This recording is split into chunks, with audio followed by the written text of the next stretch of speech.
Good morning daddy's.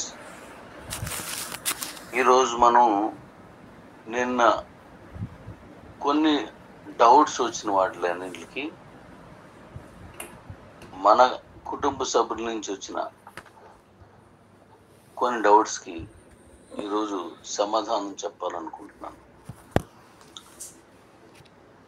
వాటిల్లో ఒక్కొక్కటిగా మీకు చెప్తాను. అది ఏంటంటే,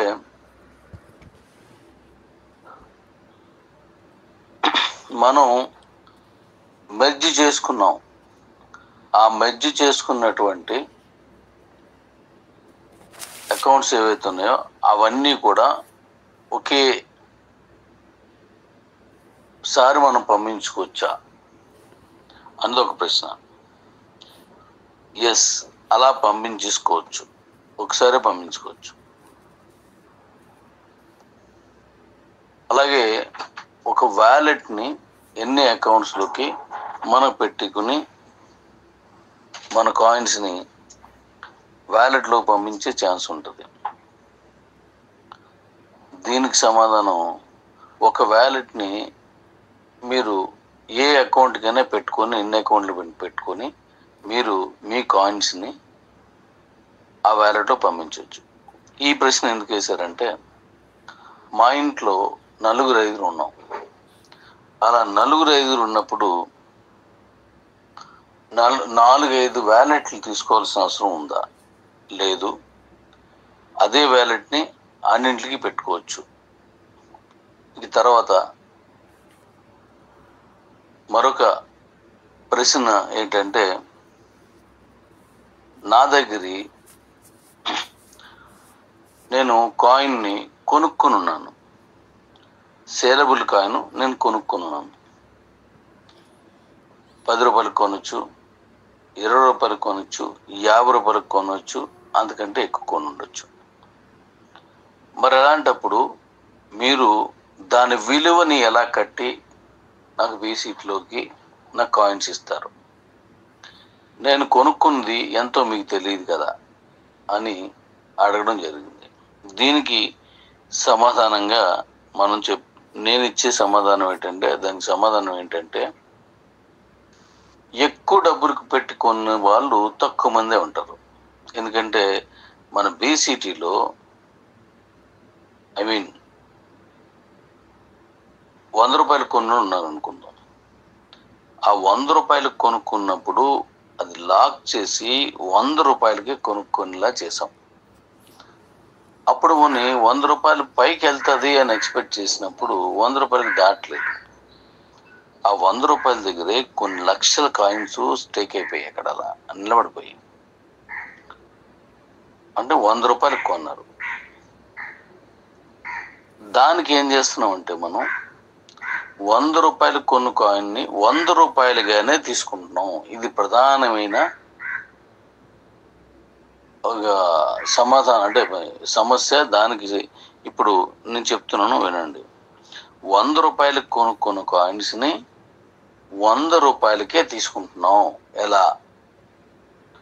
ఆ 100 రూపాయలు కొనుక్కున్న కాయిన్కి అగెనిస్ట్లో 100 కాయిన్స్ బీసీటీ కాయిన్స్ ఇస్తున్నాం.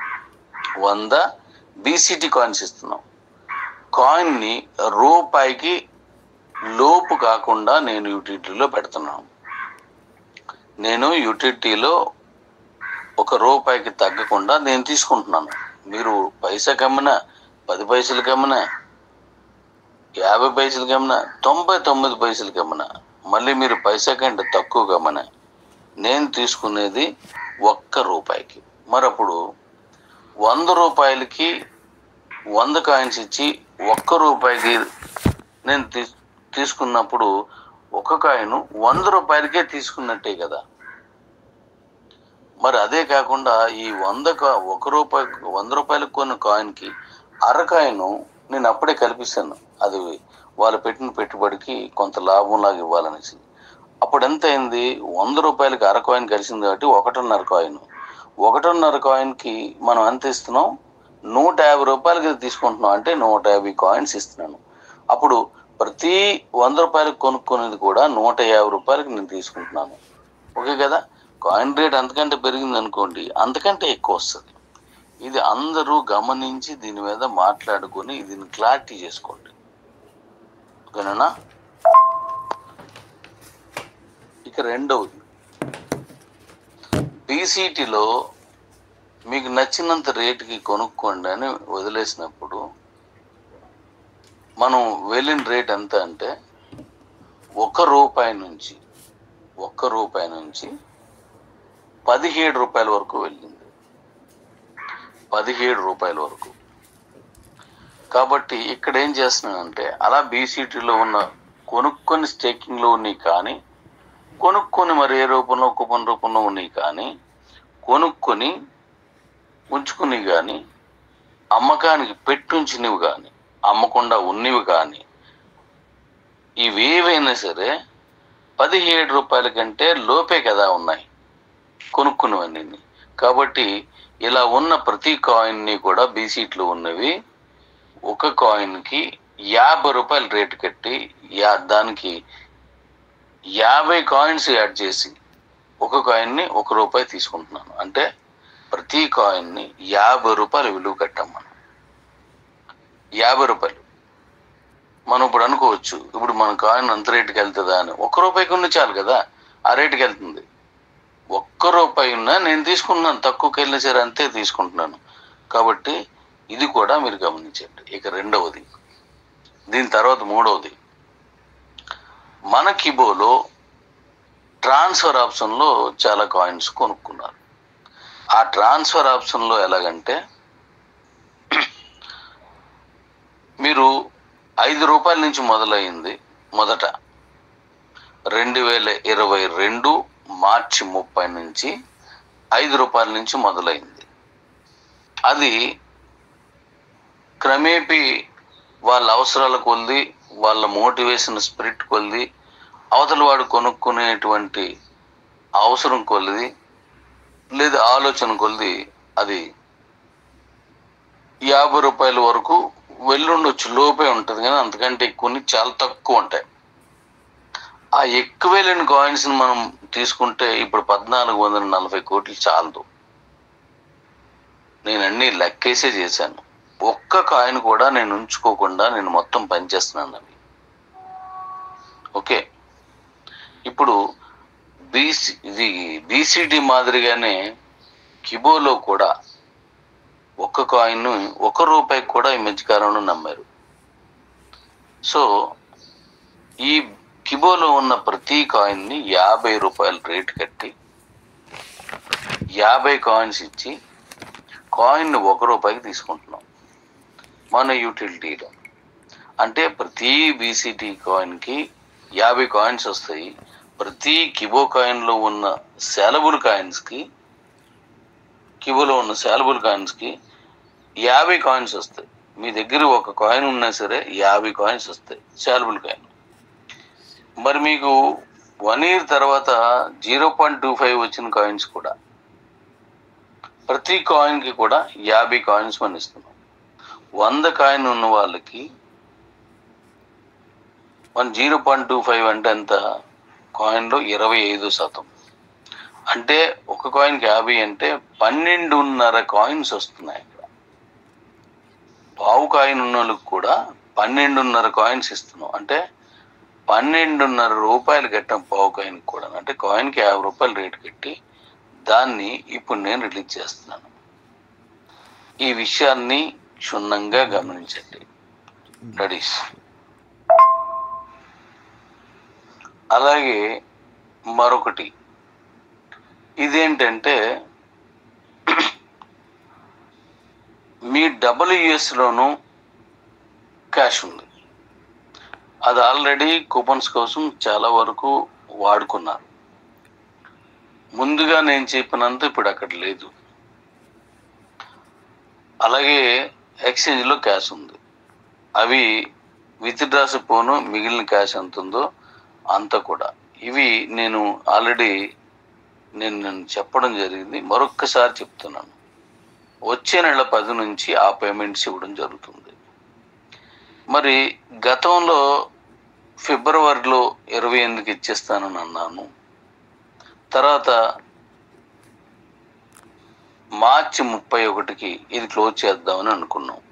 నేను చెప్పాను. ఇక్కడ నాకు వచ్చిన ఇబ్బంది కూడా మీకు చెప్పాను. మీలో ఒక ప్రత్యేకమైన ఆలోచన ధోరణిని కొద్దిగా సడలించి నేను చెప్పింది వినండి. ఆయన దగ్గర డబ్బులు ఆల్రెడీ ఉన్నాయి, ఆ ఉన్నాయి మనకి ఇచ్చేసి సరిపోతుంది కదా అనుకుని ఉంటారు, అనుకున్నారు కూడా. నిజానికి నేను మళ్ళీ ఈ సోది చెప్పినట్టు అంతా చెప్పలేను, డబ్బులు లేవు అనమాట. అంటే అన్నింటికి ఇచ్చేసాను. నేను గతంలో కూడా చెప్పాను, నా సాఫ్ట్వేర్ కూడా నేను ఇవ్వలేకపోయానని.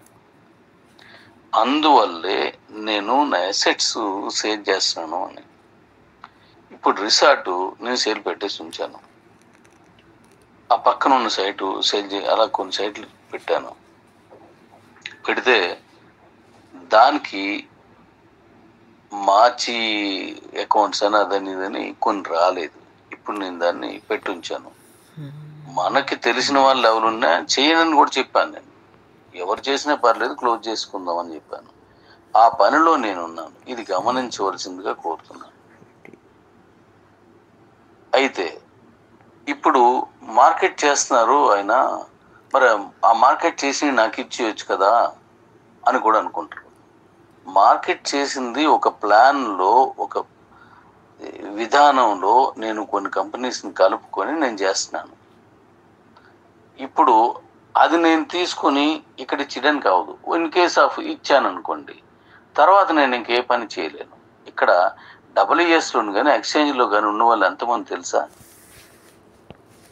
ఈ ఎక్స్చేంజ్లో ఉన్న వాళ్ళు 30,000 నుంచి 31,000 అంతవరకు ఉన్నారు. మొత్తం అందరూ ఉన్నాం, అంతకు మించి లేరు. మరి WESలో ఉన్న వాళ్ళు ఎంతమంది ఉన్నారు? వాళ్ళు సుమారుగా అటుగా ఇటుగా దానికంటే తక్కువే ఉన్నారు. అంటే ఇక్కడ ఉన్న వాళ్ళే అక్కడ కూడా ఉన్నారు కొంతమంది. అంటే ఓవరాల్గా 40,000-45,000 మంది ఉంటారు. ఏది 45,000 మంది ఇంటూ 100 రూపాయలు అలా లెక్కేయకండి.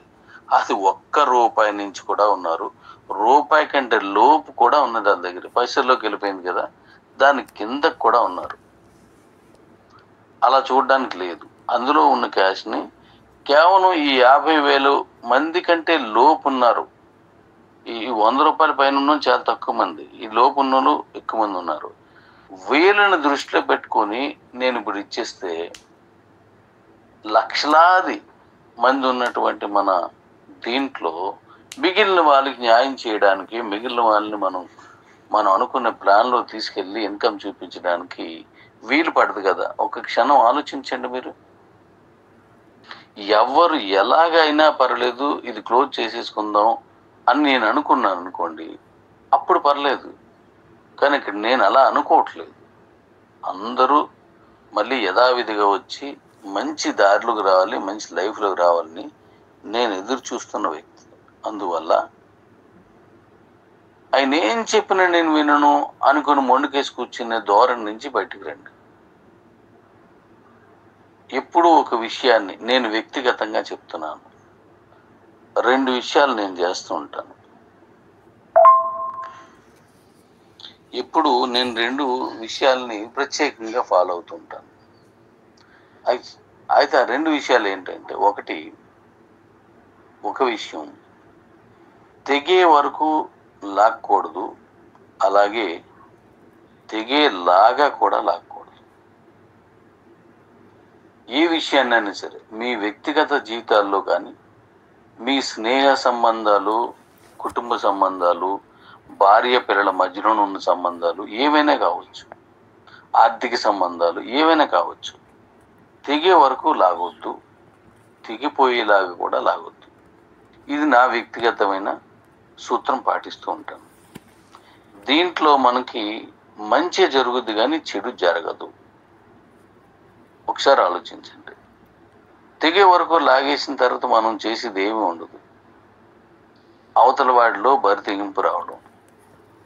అందుకని నేను దేన్ని తెగే వరకు లాగడానికి ప్రయత్నించను. దీంట్లో విభిన్నమైన అర్థాలు తీసుకొని మళ్ళీ మీకు కావలసిన అర్థం దగ్గరే ఆగి చూడొద్దు ప్లీజ్. ఇక ఇందులో రెండవది నేను పాటించే రెండవ సూత్రం చెప్తున్నాను.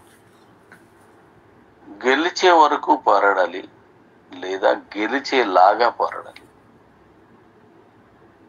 ఈ రెండింటి మధ్య వ్యత్యాసం ఏంటంటే గెలిచే వరకు పోరాడు, గెలిచేలాగా పోరాడు.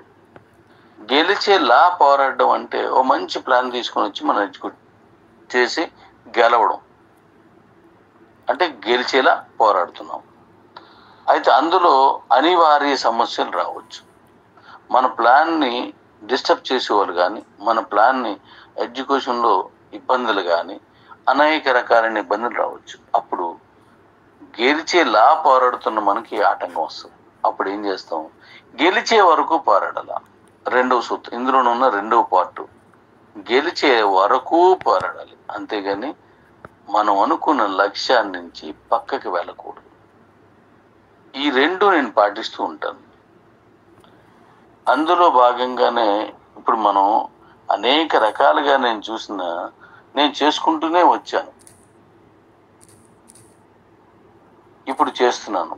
ఇప్పుడు నేను చేసేది సక్రమంగా అద్భుతంగా వెళ్తున్న ప్లాన్ ఇది. దీన్ని కోఆపరేట్ చేయండి తప్పించే మరోలా తీసుకోవద్దని నా మనవి. ఎందుకంటే మీరు మాటిచ్చిన, నేను ముందుగా మాటిచ్చిన, మనందరం మాటిచ్చినటువంటి మాటను నిలబెట్టుకునే ప్రయత్నంలో ఉన్నాం.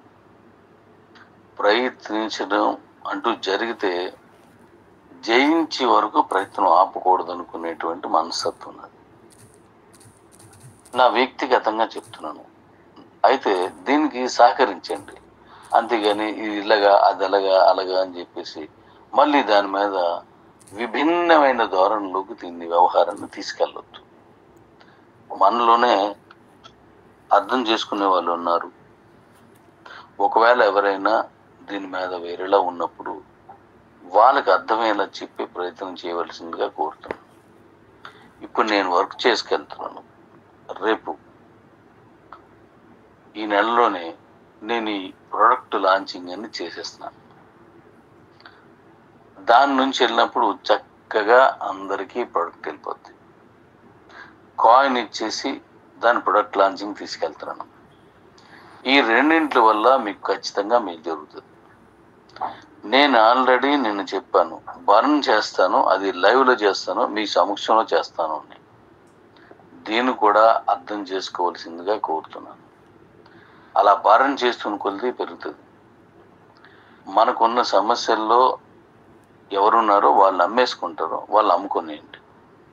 తక్కువ కాయిన్స్ ఉన్న వాళ్ళు కొనుక్కోండి, ఎక్కువ కాయిన్స్ ఉన్న వాళ్ళ దగ్గర.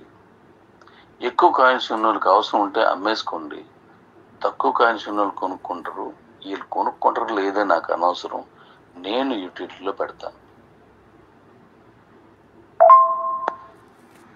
ఇక్కడ మీరు గమనించవలసింది ఏంటంటే, నేను కాయిన్స్ ఉంచుకోకుండా నేను వర్క్ చేస్తాను. చేసే వ్యాపారంలో ఈయనకి డబ్బు వస్తుందని మీరు అనుకోవచ్చు. డబ్బు వస్తుంది కదా ముందుకెళ్ళగలం. డబ్బు వస్తుంది కదా అని ఎవరు కూడా అంతకు ముందు సంపాదించదాన్ని వదిలేసుకోరు. ఇంతవరకు ప్రపంచంలో ఎవరు కూడా కంపెనీ కానీ వ్యక్తిగతం కానీ తనకున్న కాయిన్స్ని ఎవడూ ఇచ్చేయలేదు. ఫస్ట్ టైం నేను ఇచ్చాను. ఎవడో అలా ఇచ్చేసి యూటిలిటీలో తీసుకొని మళ్ళీ అదే సమాజానికి మేలు చేయాలని అనుకోలేదు. ఫస్ట్ టైం నేను చేస్తున్నాను. దాన్ని గమనించండి. ఆల్రెడీ కొన్ని రోజులుగా ప్రొడక్ట్ కొనడం జరుగుతోంది. ఇప్పుడు దాన్ని రేపు సండే నుంచి మన తాలూకా ఈ మార్కెట్ ఏదైతే ఉన్నదో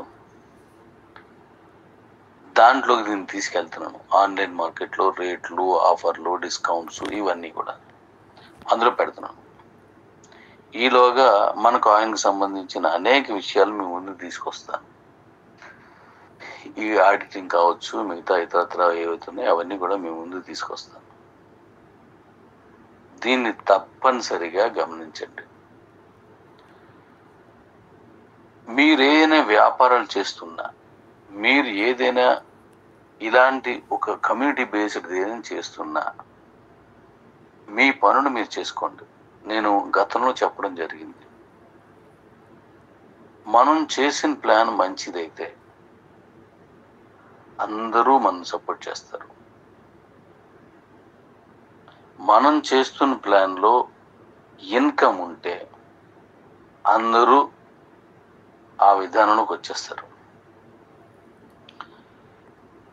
మనం ఎప్పుడూ చెప్పుకుంటూ కూర్చొని, ఎప్పుడూ మాట్లాడుతూ కూర్చొని ఇన్కమ్ ఏమీ లేకుండా కూర్చుంటే కొన్నాళ్ళకి వినే వాళ్ళ సంఖ్య తగ్గిపోద్ది. వెంటనే మీకు గుర్తొచ్చింది ఏంటి? 2 ఏళ్ళుగా ఈయనేమి చేయలేదు, మా పరిస్థితి అలాగే ఉందని, అంతే కదా? మరి అంతకు ముందు 2 ఏళ్ళు నేను పని చేశాను, నేను చెప్పిన పని అంతా చేశారు. ఎందుకు చేశారు? అభిమానంతో కాదు, ఫ్రెండ్షిప్ తోట కాదు, స్నేహంతో కాదు. మరి ఎందుకు చేశారు?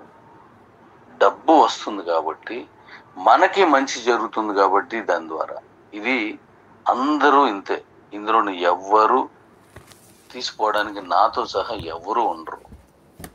డబ్బు వస్తేనే ఫ్రెండ్షిప్ కానీ, లేకపోతే ఇవన్నీ కూడా అభిమానాలు కానీ అన్ని అందులోనే ఉంటాయి.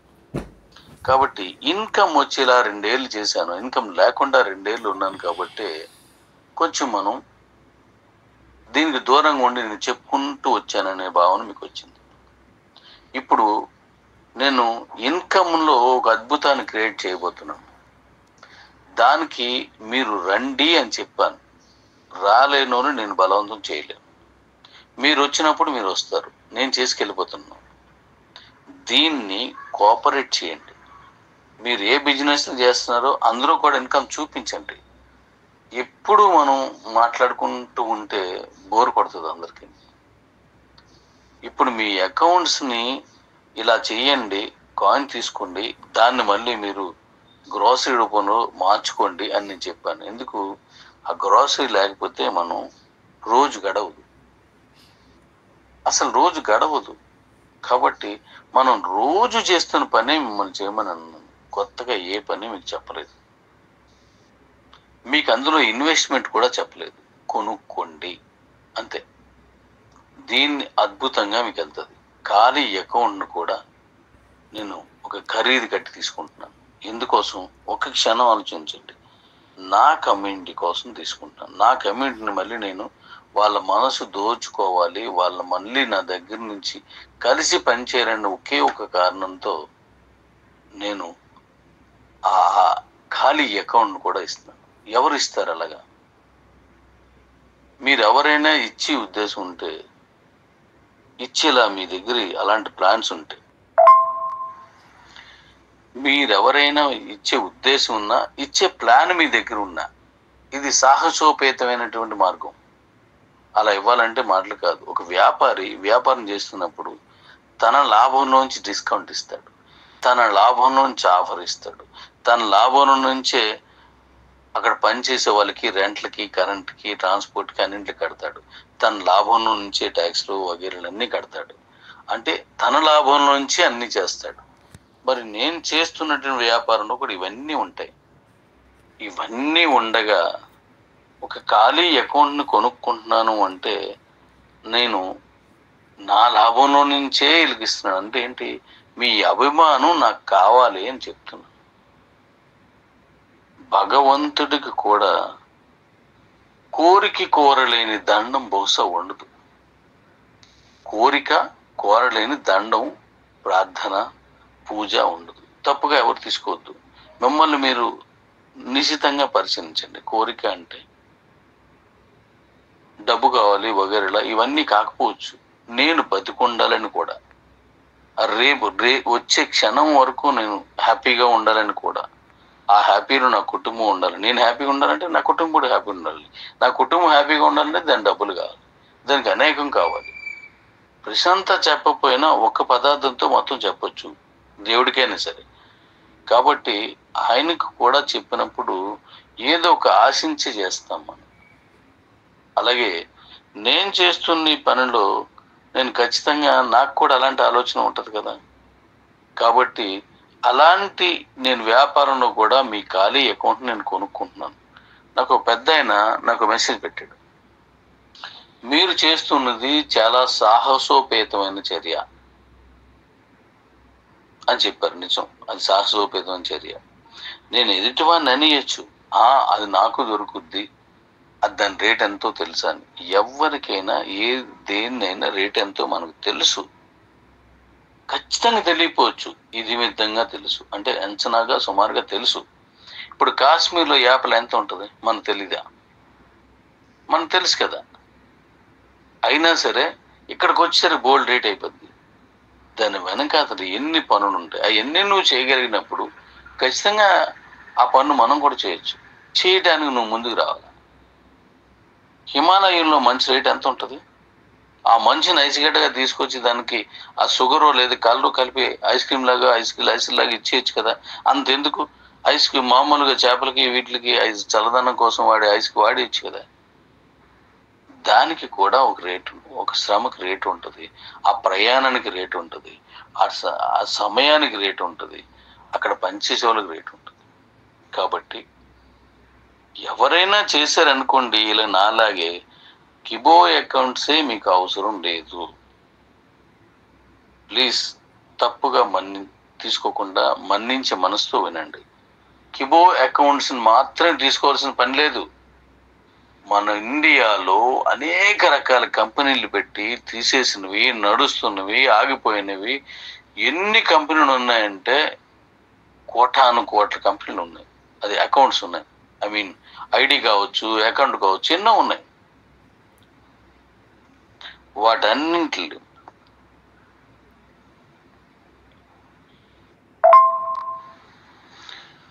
అలాంటి ఆ కంపెనీలు అన్నింటినీ మనం కలెక్ట్ చేసుకొని, ఆ నంబర్లన్నీ, ఆ అకౌంట్ అన్ని కలెక్ట్ చేసుకొని, ఇప్పుడు నేను ఇచ్చినట్టే ఆ ఖాళీ అకౌంట్ కొనేసుకుంటే ఇండియాలో ఉన్న కమ్యూనిటీ మొత్తం వచ్చేస్తుంది. అంటే మ్యాక్సిమం 100 కోట్ల మంది వచ్చేస్తారు. ఏదో ఒక అకౌంట్లో ఎక్కడో ఒకటి పెట్టుంటారు, ఏఐడీలోను, చీటీ పాటల్లోనూ, రకరకాలుగా ఎన్నో పెట్టుంటారు. వాటిలన్నింటినీ ఇచ్చేయచ్చు. ఆ దిశలో ఎవరికైనా అవకాశం ఉంటే అలా కూడా ఆలోచించండి. దాంట్లో కిబో కూడా ఉంటుంది, ఉండేలా చేయండి, మంచిది. మరి అలాంటప్పుడు ఈ విషయం తెలిసిన ఎందుకు నేను అలా చేయట్లేదు? అన్ని కంపెనీలు అంత సాహసం చేయలేను. కేవలం నా కమ్యూనిటీకి మాత్రమే చేయగలిగిన లాభాన్ని మాత్రమే పంచగలను. ఇక్కడ మీకు ఇచ్చేసినప్పుడు నాకు తగ్గిపోయిన లాభం, నేను పెట్టిన కొన్ని మైనస్లోకి వెళ్ళిన లాభం, అంటే నా పెట్టుబడి వెళ్ళిపోద్ది ఇలా మన అకౌంట్ కొనుగోలు చేసినప్పుడు. అప్పుడు మిగతా మన క్వాంటమ్స్ అకౌంట్లో అక్కడ ఉన్నటువంటి ప్యాకుల్లో దాన్ని కవర్ చేసుకొని, వీళ్ళు 1,00,000 మంది ఉంటే దాన్ని 4 లక్షల మందిని తీసుకొచ్చి ఆ లాభాన్ని, అక్కడ తీసుకున్న లాభాన్ని ఇక్కడ మీకు సరిచేసి కంటిన్యూ చేయాలనేటువంటి ఆలోచనతో చేస్తున్నాను. నేను చెప్పింది ఎవరికైనా మనసుకు బాధ అనిపిస్తే అర్థం చేసుకునే ప్రయత్నం చేయండి. ఇప్పుడు నేను చాలా బిజీగా ఉన్నాను. ఇటు మార్కెట్ కొనుగోలు చేయడం, అటు సాఫ్ట్వేర్ చేయడం, ఇటు కాయిన్ గురించి చేయడం, ఇటు వెహికల్స్ గురించి, దాని ఇండియన్స్ గురించి, దాని తాలూకు బ్యాటరీస్, వెహికల్స్ కొనడం గురించి, ఇటు వెహికల్ మార్కెట్ గురించి, వీటిలన్నిటితో నా హెల్త్ గురించి. ఇప్పుడు నా పరిస్థితి ఏంటంటే రోజు 4 అవర్స్ హాస్పిటల్లో ఉండిపోవాలి, రోజు 4 గంటలు ఉండిపోవాలి. కారణం, నేను ఈ మధ్యకాలంలో ఒక ఇష్యూ మీద చాలా హెల్త్ టెంప్ట్ అయ్యి, అంటే ఒక ఇబ్బందికరమైన పరిస్థితుల్లో ఈ కుడికాలు కుడి చేయి విపరీతమైన వైబ్రేషన్ వచ్చేసి చాలా ఇబ్బంది పడిపోతే హాస్పిటల్కి వెళ్ళాను. వాళ్ళు ట్రీట్మెంట్ స్టార్ట్ చేశారు. ఇప్పుడు రోజు నేను 4 అవర్స్ వాళ్ళ దగ్గర ఉండిపోవాలి. ఇప్పుడు వాళ్ళు మళ్ళీ ఇంకో దూరం తీసుకెళ్ళొచ్చు కూడా, అంటే వేరే దగ్గర తీసుకెళ్తే అక్కడ వేరే ట్రీట్మెంట్ ఉందట. ఇది చేయడానికి, అక్కడికి వెళ్ళడానికి రాను పోను ఓ 2 గంటల సమయం వెచ్చించాలి మళ్ళా, అంటే 8 గంటలు పోతుంది. అంటే వెళ్ళడానికి తక్కువ రావచ్చు, పలానా టైంకి ఇక్కడికి వెళ్ళాలి కాబట్టి నేను ముందు ఏమీ చేయకుండా ఉండడం, పలానా టైం నుంచి వచ్చిన తర్వాత ఆ పనులకు ఆ టైం సరిపోకపోవడం, దీనివల్ల రోజు 8 అవర్స్ పోతుంది నాకు. ఇంత పనిలో కూడా మళ్ళీ హెల్త్ని కాపాడుకోవాల్సి వస్తుంది. ఎందుకంటే ఈ ప్రపంచంలో అత్యంత విలువైన వస్తువు ప్రతి వ్యక్తికి నాకు నేనే లేకపోయినప్పుడు ఇవన్నీ ఏదీ చేయలేను. నేను హెల్తీగా ఉంటేనే మీకు ఇచ్చిన మాటలు, మీరు నాకు అప్పచెప్పిన పనులు చేయగలరు. కాబట్టి నన్ను టెన్షన్ పెట్టే పనులు కానీ ఏవి కొద్ది రోజులు చేయకండి. దయించి అర్థం చేసుకోండి. పరిస్థితి చాలా క్లిష్టంగా ఉన్నాయి, కష్టపడి పని చేస్తున్నాను. Thank you all. నిండు మనస్సుతో నేను కోరుకుంటున్న దాన్ని నిండు మనసుతో విని నేను చెప్పిన వాటికి ఆ సమయాన్ని కానీ, మీ సహాయాన్ని కానీ, మీ ఆలోచన కానీ, మీ మాటను కానీ ఏ విధంగా వీలైతే అవి నాకు తోడ్పడేలా చేయండి. Love you all.